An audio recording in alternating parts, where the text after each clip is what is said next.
melantik saudara William Umar sebagai Gubernur Aceh, saudara Fadli Wah SP sebagai Wakil Gubernur Aceh. Berdasarkan keputusan Presiden Republik Indonesia nomor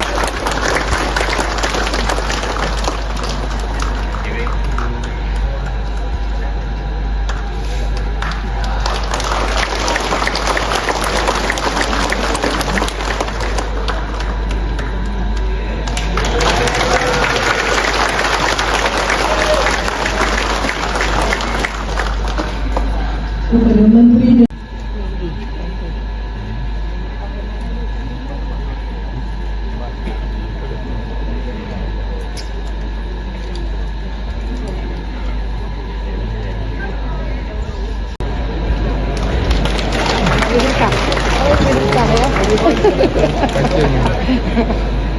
kepada Pak Gubernur yang mulia Wali Nado Aceh, Gubernur dan Wakil Gubernur Aceh, dipersilakan kembali ke tempat.